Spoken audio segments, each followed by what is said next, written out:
Hi, I'm Claire, and I'm going to talk to you today just about what it was like growing up in a psychic and spiritual household. Now, interestingly, my family aren't necessarily aware of this kind of work. I feel there are a number of people within my family who do have an awareness, but not necessarily understand it or believe it, if that makes sense.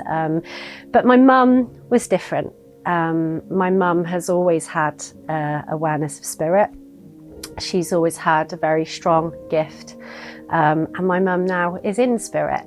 So it's quite difficult for me to talk about because it's something that's actually very close to my heart. And growing up in kind of that awareness, because equally I had that awareness, my sister has that awareness too. And now that I'm a mum, my little boy also has that awareness, as do my sister's children.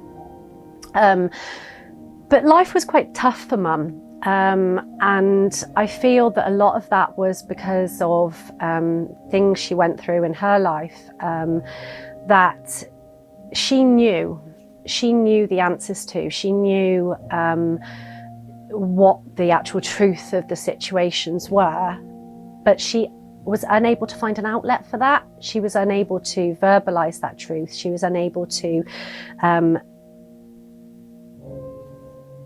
be accepted, and she struggled with acceptance a lot of her life. And actually growing up, I mean, there were the beautiful elements whereby she would do meditation with us. My sister and I literally the other day were talking about and laughing about the time when she past life regressed, both of us, when we were early teenagers. And she helped me understand and put a greater perspective on a variety of things through growing up. She helped me feel normal, even though a lot of the time I didn't necessarily feel normal. And that's because she had that too. Growing up, she sort of wasn't able to feel normal, and she wanted to ensure that me and my sister did.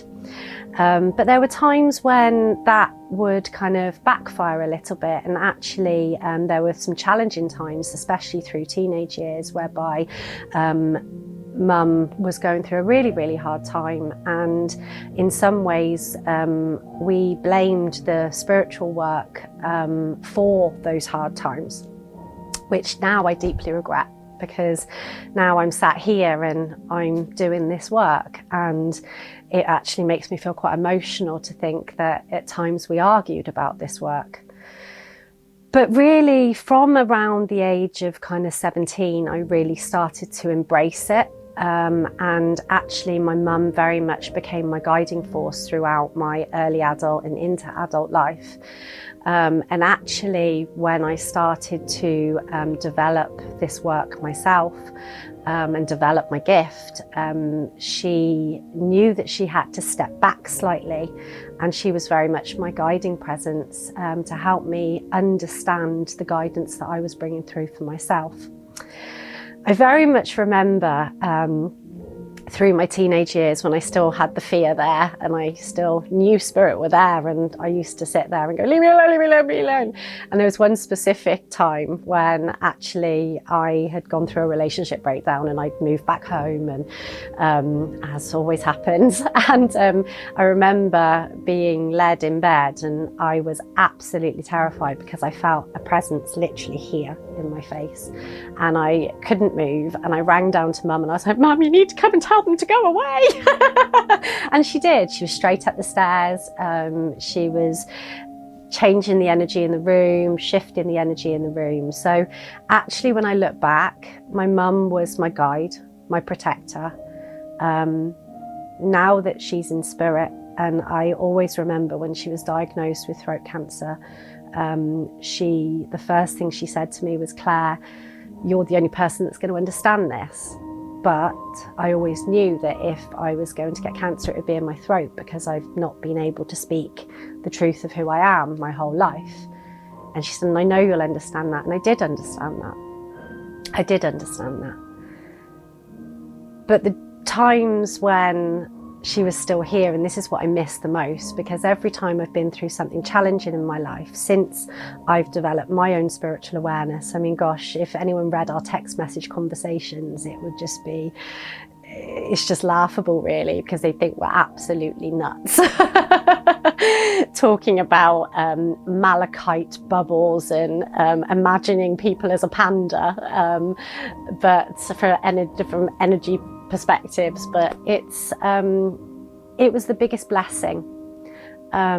She made me who I am today, and I wouldn't be who I am if my mum wasn't the way she was, if she hadn't have gone through the things she had. And before she passed away, the one thing she said to me is, Claire, don't you ever give up. No matter what you go through, don't you ever give up.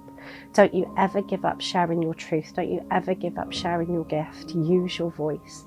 So here I am, doing exactly what my mum asked me to do, being a channel for the wisdom I know she has, and the wisdom that comes through from spirit.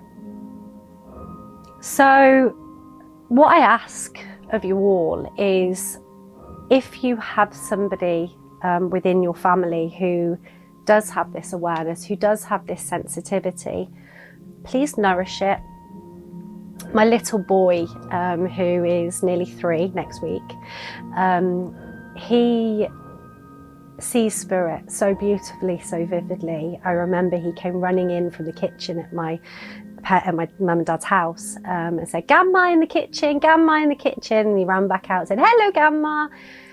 And to me, it's so beautiful. And I know that with the children of this world, we need to nourish it.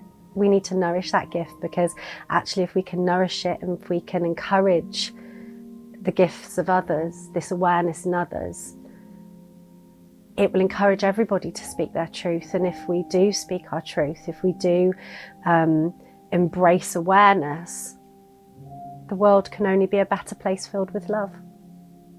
Thank you. Thank you for watching. And if this video has touched a place in your heart, I encourage you to just take the awareness from it that you need to. I encourage you to like it, to share it, because in sharing other people's experiences, we can only help more people. Thank you and lots of love.